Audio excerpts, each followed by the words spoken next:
episode number 2 of the Vegan Show. So it's kind of old news now, but I would like to just discuss the Harambe the gorilla being shot after a 4-year-old fell into his cage in the zoo. Now, like, I think ultimately zoos are prisons for animals, regardless of whether they're preserving the species of animal or not. It's like there's still torture. That's the difference between a sanctuary and a zoo. Oh yeah. So this poor gorilla had like lived there for, I think, the whole of his life. Unwillingly, or had never given consent to that he wanted to live there. And then it was shot because a child fell in its zoo. Yeah. Did you see the video? No, I didn't see the video, I didn't watch it, but I've seen lots of stuff on Facebook and everything about it. And yeah, it's horrific and saddening. And I think like the key here is to talk about the human error. So basically what I've noticed amongst authorities is that basically, they're doing a job, and it's not just, oh, you made a mistake there, we're gonna, just don't do it next time. It's kind of like, you made a mistake there and a kid got killed, so... The kid got killed? Oh, right, yeah. But what I'm saying is, like, it's from their perspective, and the human error is, like, that guy, whoever did the shooting, might not have felt like it was the right thing to do.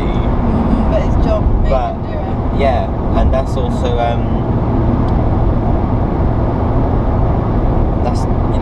that can be seen in all sorts of authorities. Like when you talk to when you're in trouble and you're speaking to a police officer one-on-one, they're really understanding and they take things as they want to, and they use the law as they want to, kind of like we'll benefit the day and all that sort of stuff.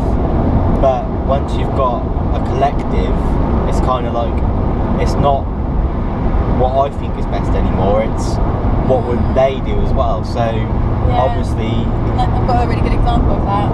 Sure. At the Million Mast March in 2014, the individual policemen weren't individual anymore. They had lost that, and they were acting as like a wall. And I was trying to reason with them and saying like I don't want to, I'm not hurting anyone. I'm just sitting here, but they were moving everybody by force. Yeah. And I just think they suddenly became aggressive, and they were fearful kind of each other and letting each other down. Yeah, absolutely. It's it's letting down, like, not only an opinion from someone else. Another officer might have a certain opinion about things, and I'll lose respect in that person's eyes if I don't do this in a certain way. But then there's also, might get into trouble, lose my job. Yeah, exactly. And I think that with that situation, with the person who shot the gorilla,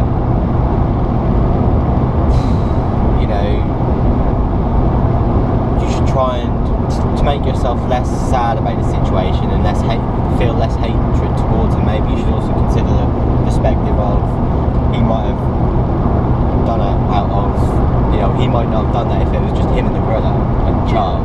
If he would have seen that gorilla was fine, he might have tried to go about that a little bit differently. Yeah. Who knows? But you didn't get the option with the media and people. Just imagine how pressure in that situation is as well. Yeah. You'd be able to think straight, and you'd be being told so many different things by different people. I bet everyone had their own ideas of how to handle the situation. Like the strongest thing that kept coming up for me was like, why didn't they shoot it with a tranquilizer? And I think it could have agitated the gorilla, which then would have made him hurt the boy. But you would have thought there would have been something that would be, I don't know, like a better way of doing it somehow. But I don't have the answers. Some people were blaming the mother as well, but I just think, well, you can't keep an eye on your children all the time. She may have had more children to think about, but again, that kind of adds another element. Like, what was she doing, and what was her part in that?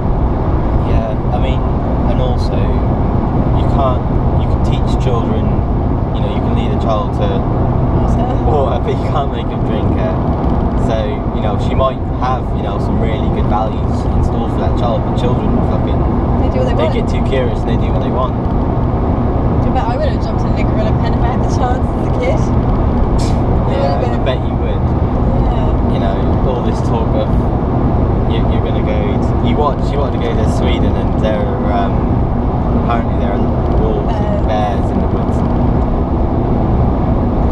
And I know for a fact Anna's like believes in herself to be like a nature whisperer so much that she could fucking risk it, you know. And I'm trying to tell her like.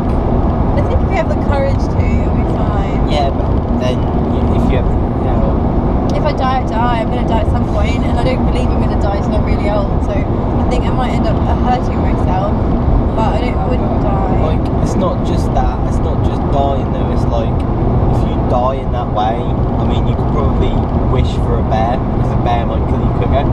But like, and if a dog attacks you, you might be lucky if it goes straight for your neck and kills you quickly, but it might just fucking like fight you. It might be scared of you. It might just be wanting to desperately grab whatever piece of you it can, and it'll rip you up. Well, So I think it probably wolves scare me more than bears. I think bears are probably I think they'll be easier to connect with, and I feel more safe. that's what. But anyway, this is the vegan show. We're talking about the vegan show. Let's do a talk. Oh my god. Why? No, it's alright. Okay, vegans, because vegans are vegans and they love animals, does that mean that they are more able to communicate, and are animals able to sense the human vegan's compassion for animals? Yeah, because vegans always seem to love animals, well most vegans anyway, seem to love animals and pets and fuss over animals. So do you think animals can pick up on that too? We were saying earlier about we were talking about if you hit a deer in your car, would you be able to kill it or not? Yeah. And like, I think I probably couldn't, but then I was like, well, my alternative would be like stroke it and sing to it gently and be calm. And what did you say? I said that the fact is that like obviously if you were to call like RSPCA, whoever deals with that sort of thing,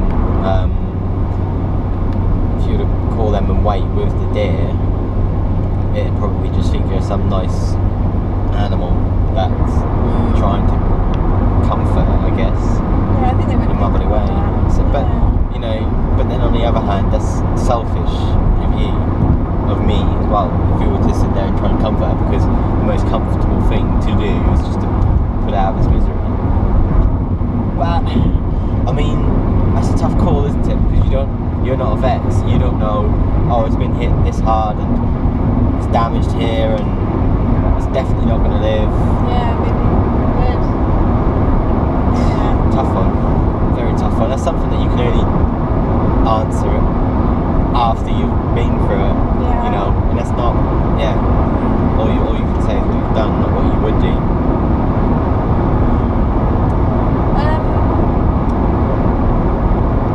So I just like to say in January, this is old news as well, but Gourmet Burger Kitchen, do you remember they had those adverts everywhere about saying like, I don't know, maybe, no, it was like basically saying like screw you vegans and vegetarians, and he was saying, what were they saying? They were like talking about, the adverts were basically saying a burger without lettuce is not a burger. I can't remember, they had like loads of vegan and vegetarian hating advertisements all around the place. I saw them a lot in London.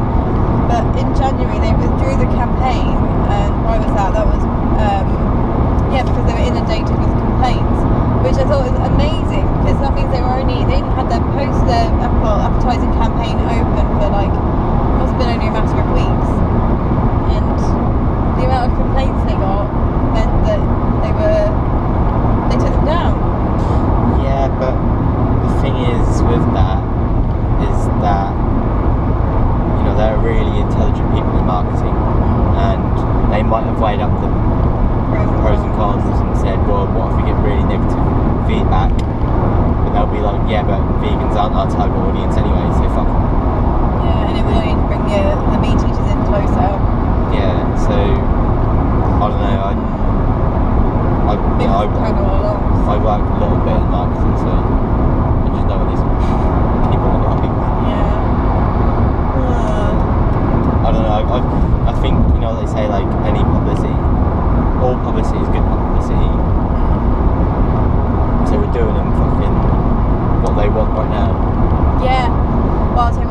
We won't write any of this down.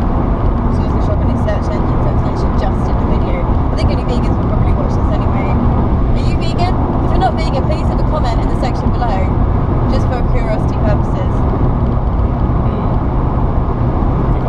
Yeah, I've got another topic. So there's a vegan cafe called Kiwi Cafe. Where is that? That's in Tbilisi in Georgia, in the Georgian capital. And this cafe was stormed into by a dozen men shouting and throwing meat. And they basically really? Yeah, they were throwing meat and they were shouting stuff at the people in the cafe and the people working there, and they were smoking, like throwing their cigarettes around, and it just sounds like this really awful occasion. And apparently they were like Nazis of some kind, and it was because the cafe were supporting gay rights, and or maybe it was gay marriage, or I guess both, hand in hand. So that might be one reason they were penalised, not just because they were vegan and were different from the general population. Process that for a minute. Trying to get into their mentality. These people.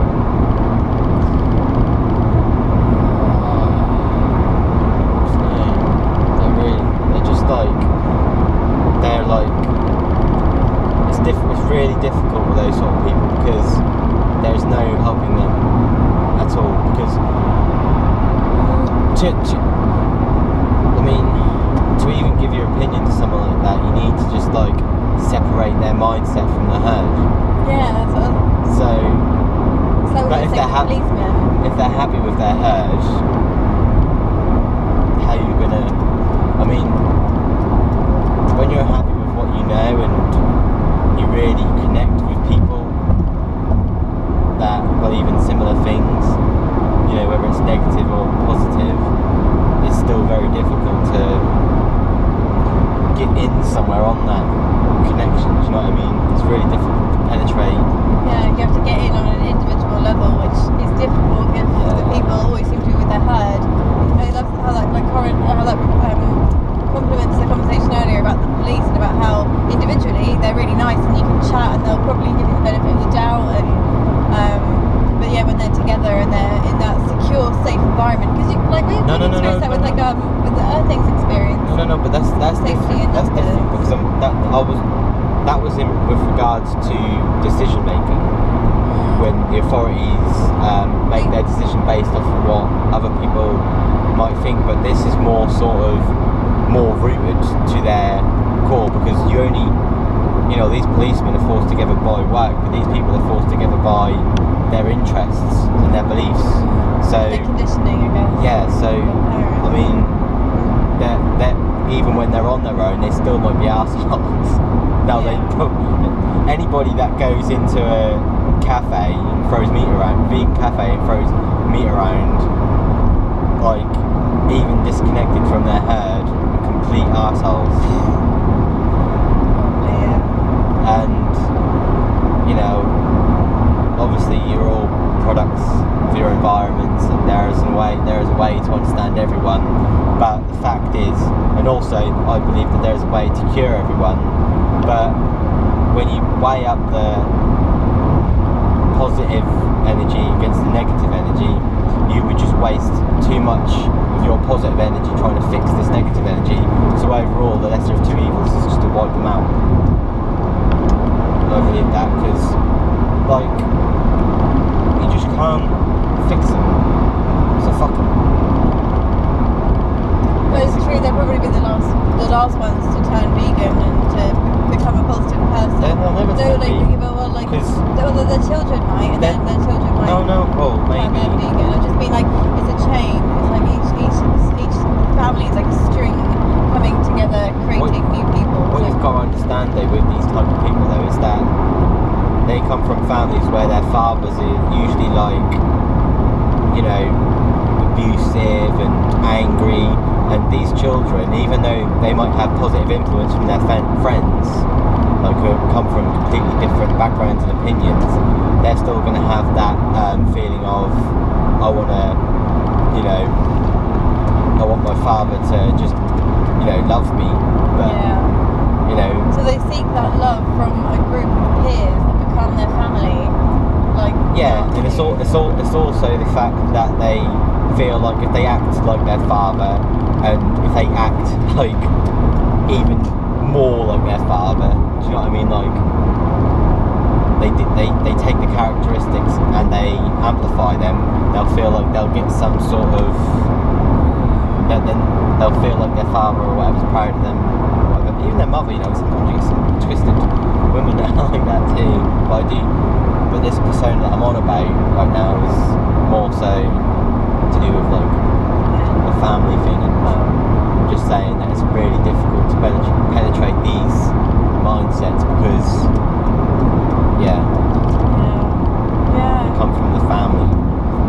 People who support, if you believe in something really strongly and somebody's contradicting that,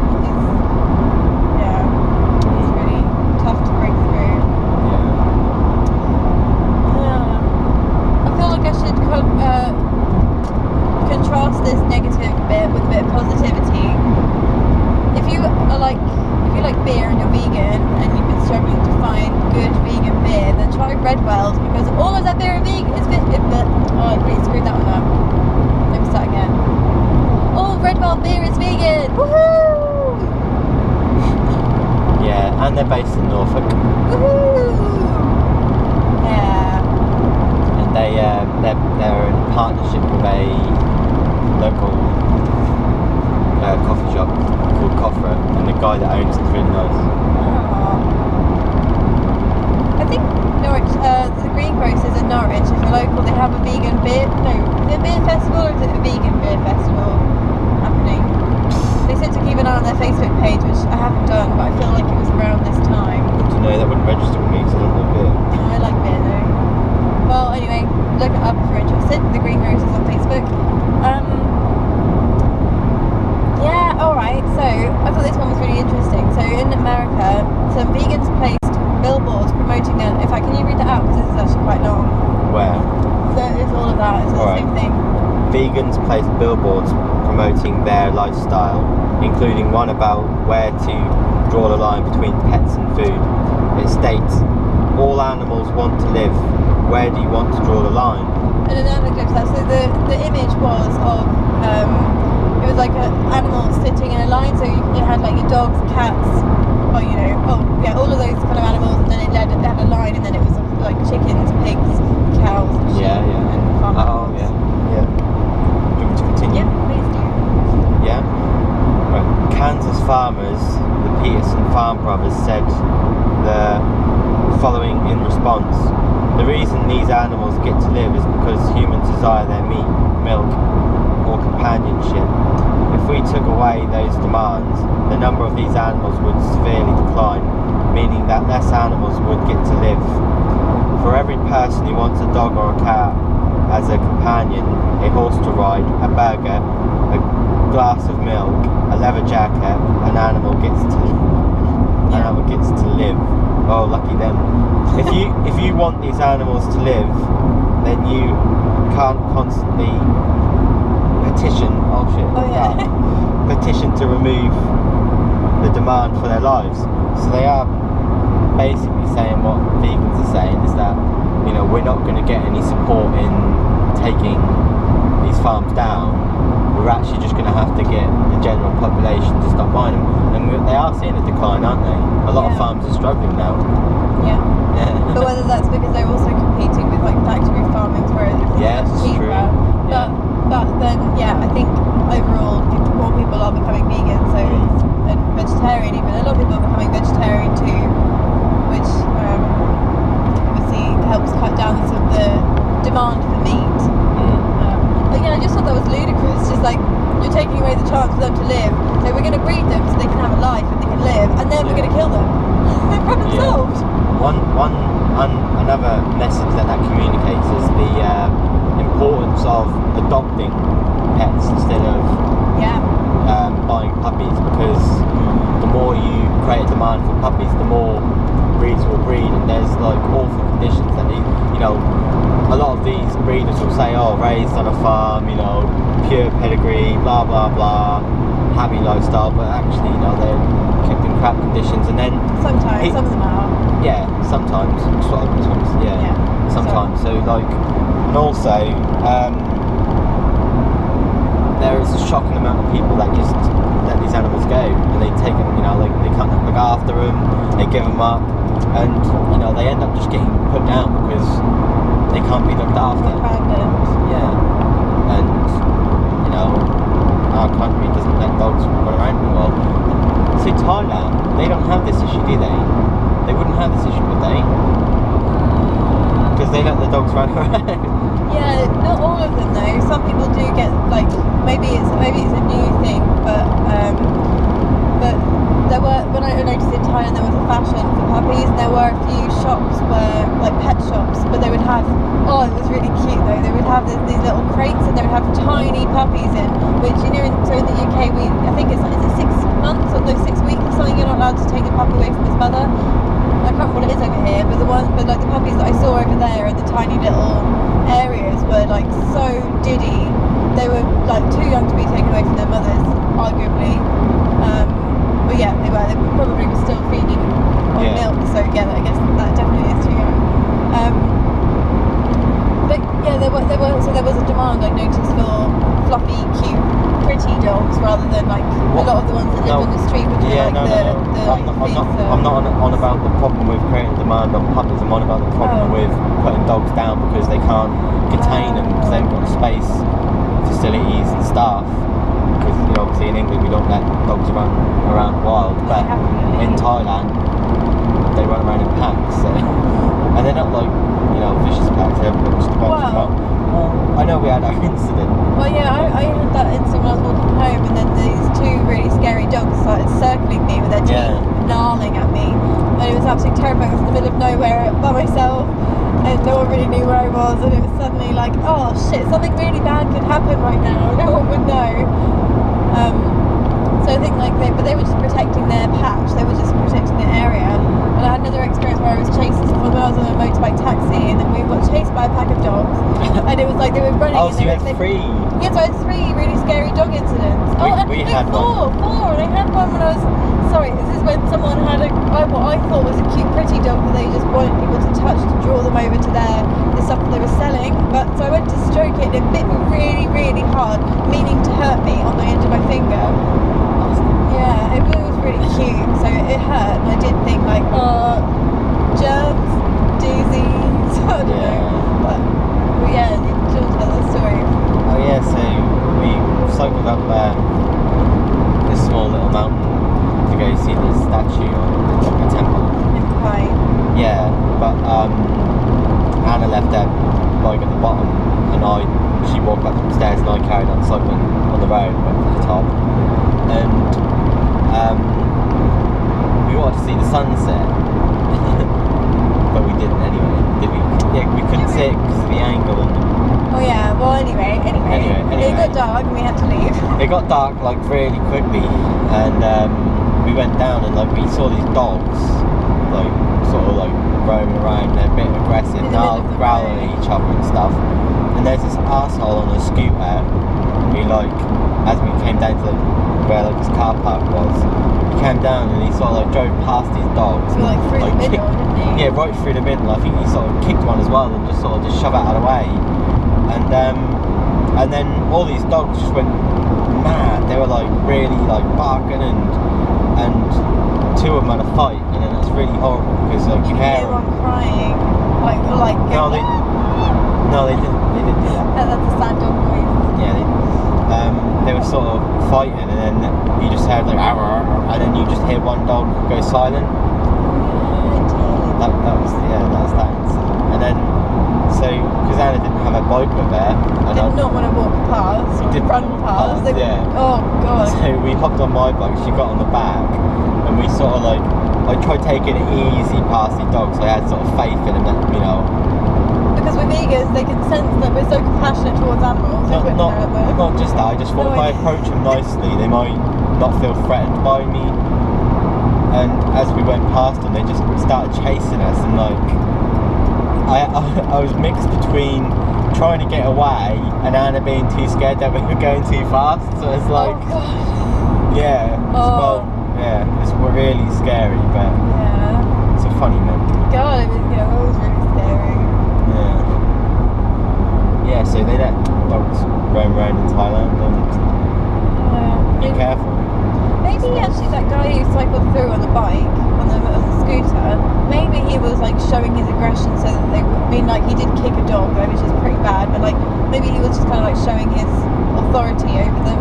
Maybe there's an element of that. So maybe The thing is though, is that he was Thai, wasn't he? And yeah, so maybe he knows. like, That's why maybe he's definitely more experienced with dogs on the street than us. yeah.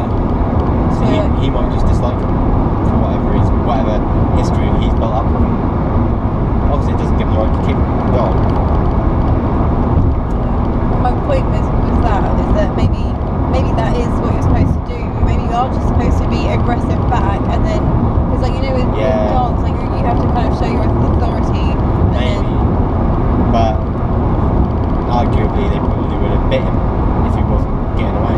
Yeah. So, So he didn't give. Yeah. that's possible. He could have just zoomed past, and they would have been like, oh, okay, Yeah. well, he's gone too quick for us. But he didn't. He made a scene and kicked them. Whoa, the sky looks amazing over there. It's true. Yeah.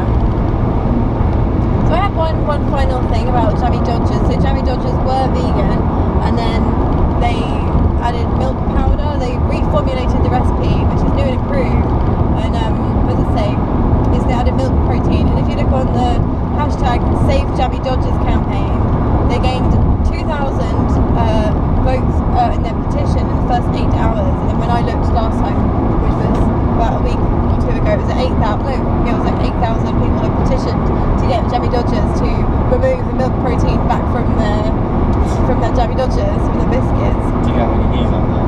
Well, that was it really. No, I mean, updated. did they take the milk powder out? No, it's happening now because they've still got them in shops with milk powder in. But I just thought it was interesting that why would they improve the recipe, which cuts out not only vegans but lactose intolerant people. So I just thought that was kind of funny that would be a thing. Yeah. I mean, I started veganism as a Mortal 4 vegan influenced by Freely and Joan Ryder, and the only vegan I knew was my mate, and he was the one that introduced me to it, and he's the one that introduced me to Freely and Joan Ryder, so we were really healthy, and I didn't have any other vegan friends, and the only people I watched were YouTubers, healthy Mortal 4 YouTubers, so my impression was all vegans were healthy.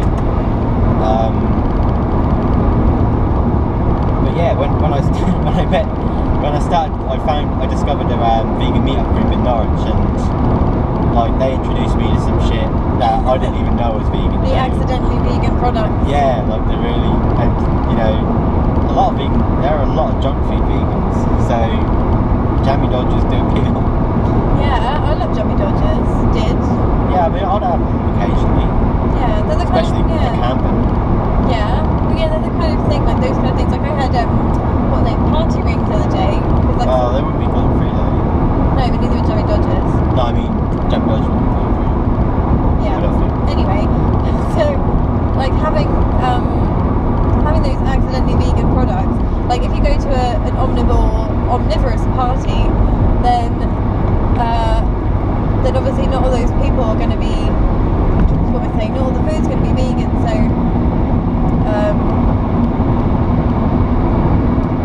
all the food's going to be vegan, so it's good to know the stuff that's accidentally vegan, so that then you can eat food there, fun food.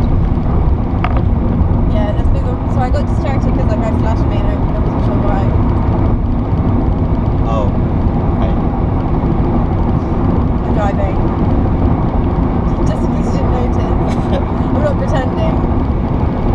We just thought we'd do this for like a fun video idea. Let's get in the car and then we'll pretend that we're driving, and then we've got a green screen around the car right now, so we can put whatever we want behind us. Right now we're going to make it underwater, look. See the fishes? Okay, back to reality. Nothing. Yeah. Right, thanks for watching. Have a great day, and let us know if you have any topics that you want us to discuss in the next video.